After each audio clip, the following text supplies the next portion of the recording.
Heya, heya, ketemu lagi dengan Set Piece di Set Piece on World Cup episode 7. Set Piece, rumahnya fans sepak bola. Nah, Set Piecer, di episode kali ini gue pengen ngajak nih teman-teman Set Piecer untuk bernostalgia dengan yang namanya Piala Dunia, ya. Mungkin semua dari kita nih fans sepak bola pasti nonton Piala Dunia biasanya ya. Nah, di event 4 tahunan itu pasti kita punya memori, punya nostalgia, punya hal-hal yang kita paling nggak suka dari sebuah pegelaran Piala Dunia. Dan tentunya hal-hal yang jadinya kita ingat, baik berkesan maupun nggak berkesan.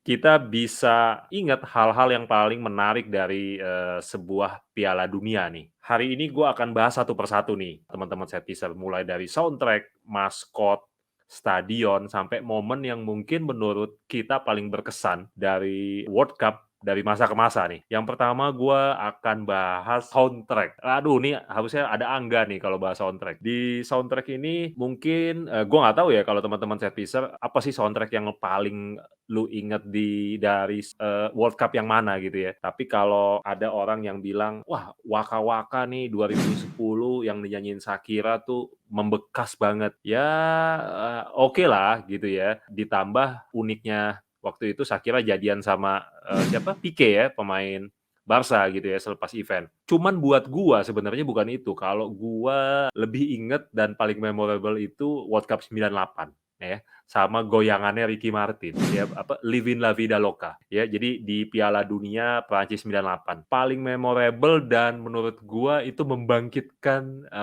semangat kita di event itu ya. Kalau gua sih. Yang kedua, gue pengen bahas tentang stadion. Stadion kalau gue lihat, gue inget-inget, kalau buat gue yang paling berkesan itu sebenarnya selain Stade de France, itu Olympia Stadion di Berlin. Piala Dunia Final 2006.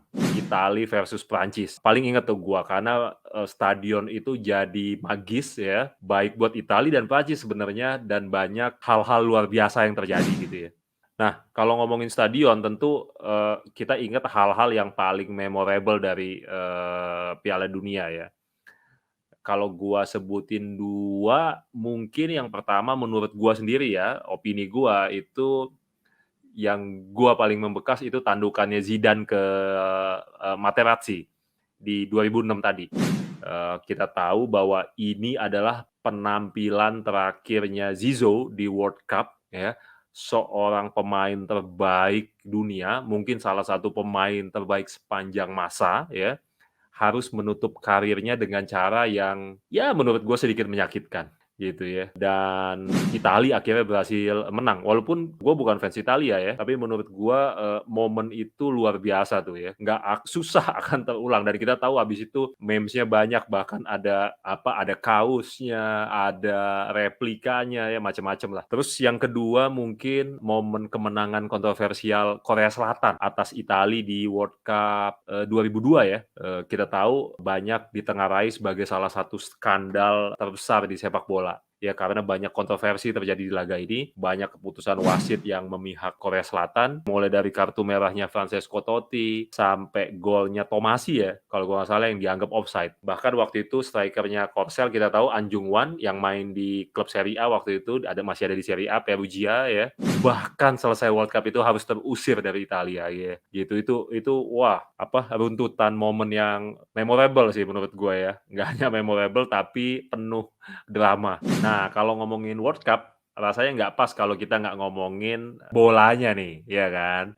Bola yang digunakan selama World Cup. Kalau gue sendiri ya, kalau kita lihat di World Cup 2014 itu ada Brazuca ya, yang desainnya bagus, terus warnanya juga pas sama tuan rumah Brazil gitu ya. Dan nggak sekualitasnya, nggak banyak dikritik kayak Jabulani ya. Tapi kalau menurut gua yang paling ikonik itu adalah bola yang dipakai Piala Dunia tahun 70 di Meksiko, Telstar. Jadi itu pertama kalinya Piala Dunia itu pakai bola yang modelnya hitam putih. Yang sebenarnya masih ada sampai zaman sekarang kan.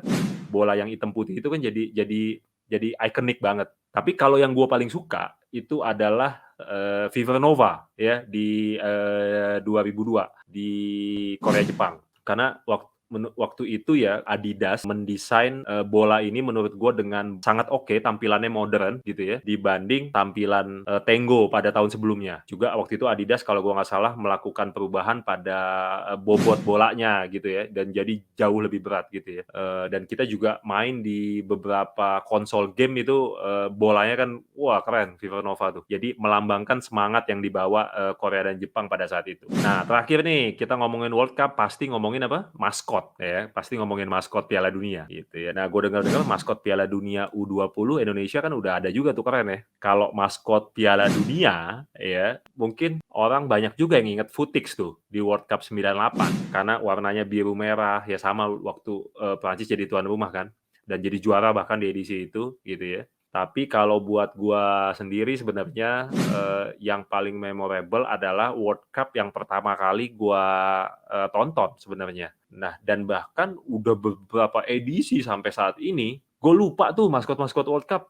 Jujur gue lupa ya. Gue nggak tahu kalau teman-teman Setpisar, gue lupa. Tapi gue justru ingat yang pertama. Dulu gue nonton pertama World Cup 94 ya, itu striker nama maskotnya kalau nggak salah. Jadi kita tahu waktu 94 di Amerika sepak bola kan bukan olahraga yang populer ya di Amerika Serikat waktu itu gitu ya. Dan dipilih maskotnya hewan peliharaan yang paling umum, paling standar di Amerika, yaitu anjing gitu ya, nggak yang macam-macam. Bahkan waktu itu kalau gua nggak salah Warner Bros mendesain striker ini ya lengkap sama jersey merah putih birunya Amerika, menjadikan penonton Amerika yang lebih senang football dan lain-lainnya itu animonya tinggi gitu ya. Gua jujur sampai saat ini masih ingat tuh model maskot anjingnya World Cup 94 di Amerika. Nah, itu mungkin set piece dari gua nih, beberapa memori dan hal-hal yang paling gue ingat ya, paling berkesan di World Cup. Karena sebentar lagi jangan lupa kita akan menyambut Piala Dunia termahal sepanjang sejarah, World Cup Qatar 2022. Nah, kalau kalian ada yang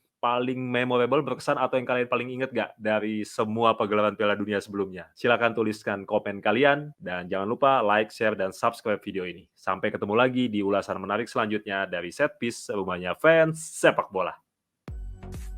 Jangan lupa like and subscribe, pencet loncengnya, jadi kita upload teman-teman tahu. Jangan lupa follow akun TikTok dan IG kita di Setpisar. Dan bagi yang belum subscribe, silakan subscribe, like, komen, dan juga tonton video-video ini karena biasanya akan ada bagi-bagi giveaway ya bro ya.